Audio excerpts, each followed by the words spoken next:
Hey everybody, welcome back to the channel. Thanks for tuning in again. Today is the day we're going to be installing the first engine mod on our Nissan Frontier here. This is my 2023 Frontier build for those of you that might be new to the channel. If you are, please like and subscribe. Go back and check out some other videos, especially if you like this one. So, a little bit of a different engine mod. What we are going to be doing is these. I picked up some of the high energy ignition coils from Z1 Off-Road. Here's your part number. If you want to get these at the end of the video, the link will be down below. You can pick them up for yourself. Somehow, we only need 6. I ended up with 7.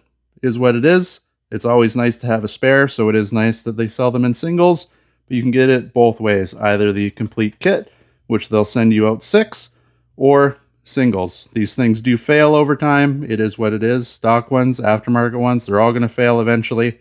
So if you don't want to replace all 6, you can order just one for whichever coil pack happens to fail.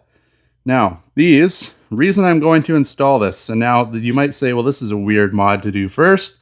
Reason being is, if you don't know how these work, basically this is what sends the shock to your spark plugs. Sparks, when you have your air and fuel mixing in the engine, ignites it, gives you your power. Short story. But these are supposed to be more efficient. They got more coils inside, and it just sends a more powerful boost of electricity down. You get a better spark, better combustion. When you get better combustion, you're not only using the fuel and air in there more efficiently, but you're gaining more power. And more power, you might not notice it. Probably with these, I'm going to say you won't notice it on the butt dyno. But what I've heard is if you install these, especially if you have a lot of miles, my truck is only at about 20,000 miles, 30-ish thousand kilometers. So I'm not going to really notice too much butt dyno power. But what I've heard is even on a newer truck, that's why I want to install it on this for test purposes. On a newer truck, this may boost your miles per gallon. Now everyone's going to say, well, it's a truck, blah, blah, blah. But you know what? If you can get 2, maybe 3 miles per gallon by a quick, easy install of just the coil packs, why not? It's going to pay for itself in no time. Yes, you do have to move a few things around. It is kind of tight. They got a bunch of stuff on this side is a pain in the butt to get at. This side, you can get them off without really removing anything if you want. I've also heard people getting these out without removing anything, but one of them is right down in there. My hands are too big, so I'm going to show you how to take this all apart and do it the easy way. It'll take a little bit of work, but you can do it in your garage. You're not going to wreck anything, and it's just time consuming. It's not hard. You just need a little bit of time to do it. So let's get at it. All right, so now that the cover is off, what I'm going to do is I'm going to get the pipe portion of your air intake off. What I'm going to do is just loosen one of those 2 sides. You don't have to mess with your mass flow sensor, your airflow sensor, because the box portion can stay there. But just loosen one of those clamps, come to this side, loosen one of these clamps. You got 2 bolts right here, and then your hose, you'll just have to get a pair of pliers, squeeze that, get it out of the way. And then this can all get out of your way, because if you come down here, now your coils, you can see 1, 2, the other one's under this big wire here. That's easy to get at, but if you come to the passenger side, this is where, if you have really small hands, maybe you could get it. But basically, you have one, another one's kind of right under here, and then the other one, if you kind of look behind your throttle body there, maybe you can see it, maybe you can't. The camera won't focus. But it's right here. You can kind of get your hand in there. Maybe you could wiggle these out. I've heard people do it in other videos. And then obviously, before you start doing anything too crazy, especially with wires or anything really, come over here, disconnect your battery. You don't want any power going to this. You are messing with electricity, and you don't want it short-circuiting and sending stuff shooting through your engine. So disconnect your battery before you mess with any of the wiring. All right, so there you go. This, either a flathead screwdriver or an 8mm socket. Same with the other side. And then these 2 bolts are 10 mil. What I recommend, as you take stuff off, just put it back in the hole where it goes, then you won't lose it. You won't get mixed up which bolt goes where. So they don't have to be tight. Just finger tighten them back in there so they don't go anywhere. You won't lose them. Save yourself a headache for later on. And now for the fun part. There is obviously a bunch of stuff attached to the top here, because basically what you're aiming for is, if you come to this side over here, you might be able to see a little easier. We got to take off 1, 2, 3, 4, 5, 6. I believe there's 7 bolts. Some are bolts, some are nuts. The thing has studs on it to line everything up. Now, as you can see, there's a bunch of different hoses and lines attached to this. You got this one coming around, comes to the front. You got a bunch bolted up top here. You've got everything that connects to your throttle body. You don't really want to mess with that too much. But basically, what I'm going to do is just disconnect this thing. Maybe take the throttle body off. I'll decide once I get it out if everything can flex enough just to be kind of moved over out of the way for a second while we do the coil packs on this side. That's what I'll do. If not, I will let you know when you'll see in the video. We may have to move some of this other stuff, but my idea is loosen the manifold cover off, straight up, out of the way. Get these 3 done, put it back, tighten down everything, torque it properly, do those 3 on that side, and then it's installed. Again, we're not doing spark plugs and stuff at this time. The truck's pretty much brand new still. The spark plugs, Nissan recommends every 100,000 miles, I believe. I'm only at like 20,000, so they've got plenty of life left in them. So if you're going to be doing spark plugs, you may have to fudge with this thing a little bit more to get it out of the way. But for me, I don't want to disconnect a bunch of stuff I don't have to. So I'm hoping just to lift it up, move it over, replace them, put it back down, and then we're done. All right, so I've decided before I do any of that, we're going to get the driver's side done here, just because it's easy and it's nice to show you guys up close what you got to do. What you need is a 10mm socket. Now, you can take these all out at the same time if you want. I recommend doing one at a time. You can see I already got the one in there done. Yes, it is under some of the wires, but again, you don't have to try too hard. Just wiggle it around. And now these, they're not extremely tight. If you look, I'm not really putting any force. Just break the bolt loose.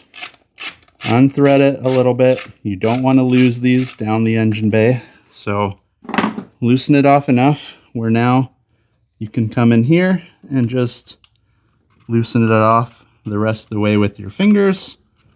And that's why I say do one of these at a time. You don't want to lose the bolts. You don't have to worry about plugging stuff in the wrong spot.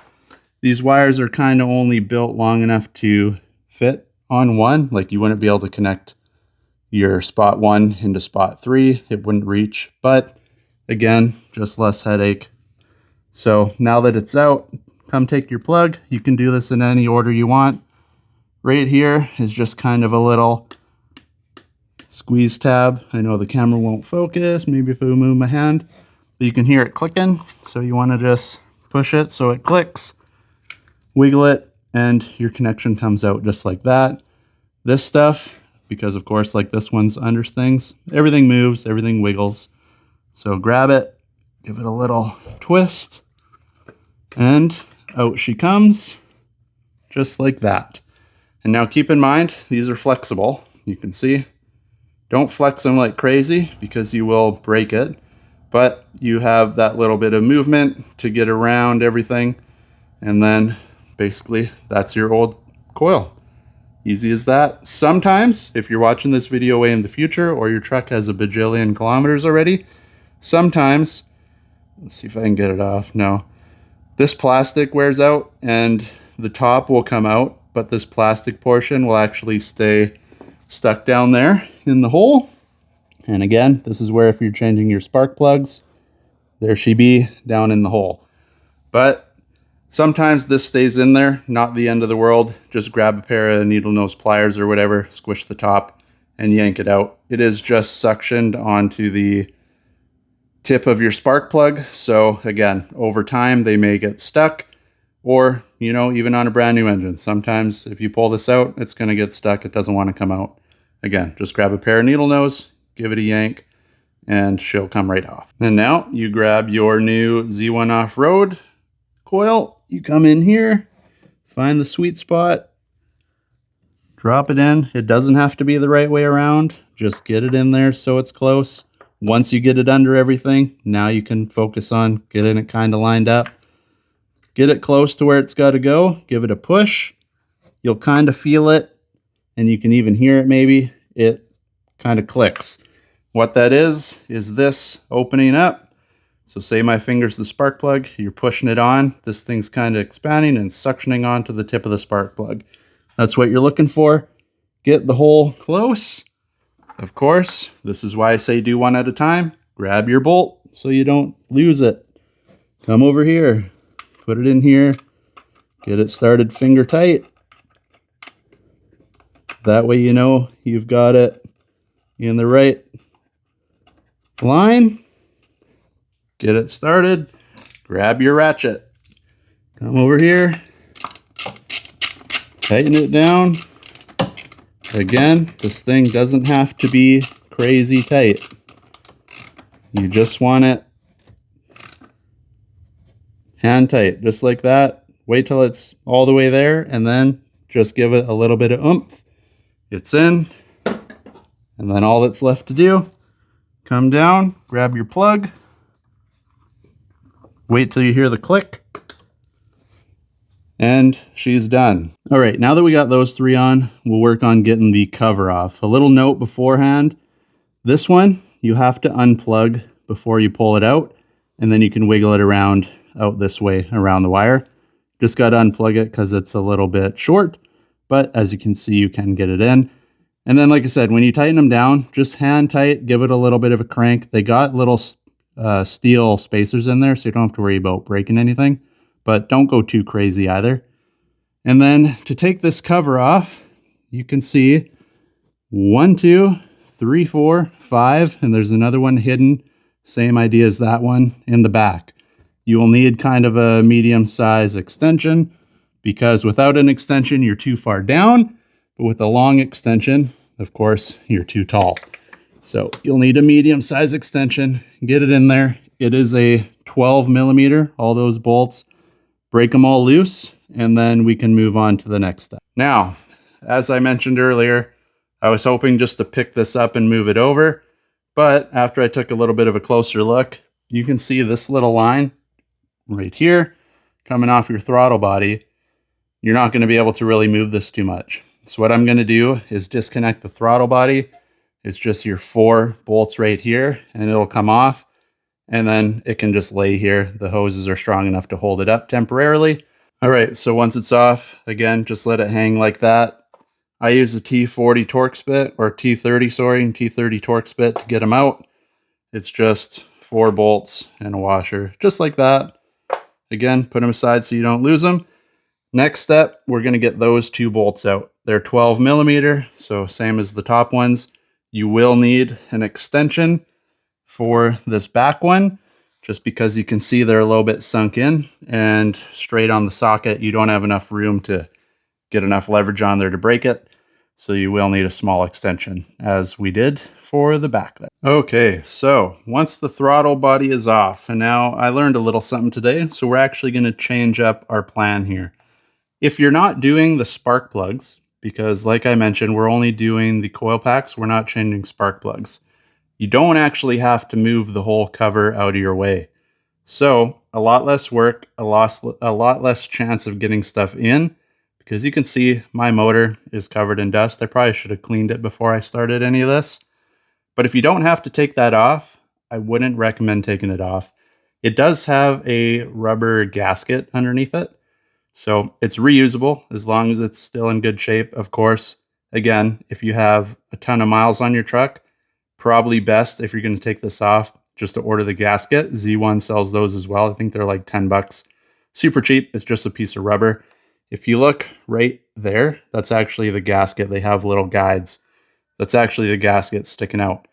But what I realized once I got the throttle body out of the way is, if you look right here, now you got full access, easy access to the one where we couldn't get at in the first time.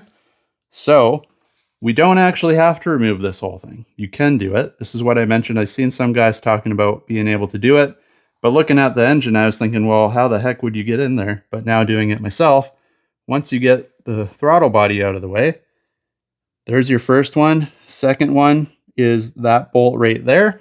But if you come to the side here, if I could squeeze my fat you-know-what in there, you can see the plug for the second one right there. And then third one right there. Easy to get to. Worst case, you probably won't even have to do that. You might just have to loosen the hose. That hose goes to my oil catch can here just to get a little bit more room in there. But you can actually now pretty easily, with that out of the way, get everything out. So I already took the bolts off, not the end of the world. I'm going to put them back on. I'll show you the order to torque them in and stuff like that. All right, now, just for the people who may say, I was editing, not doing this, blah, blah, blah. Here's your new Z1 off-road. Of course, the plug will be that way. And like I mentioned, these things flex. You don't want to flex them a ton, but you can flex it enough that if you get it in here, put it kind of sideways because that's the gap you have. You want to aim. You guys can't see it, but aim to get the bottom in the hole.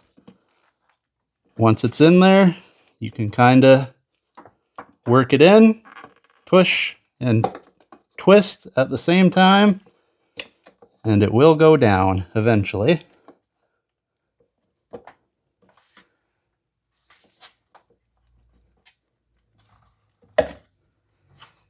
There you go. You heard the little pop. You just get it in the right orientation like that.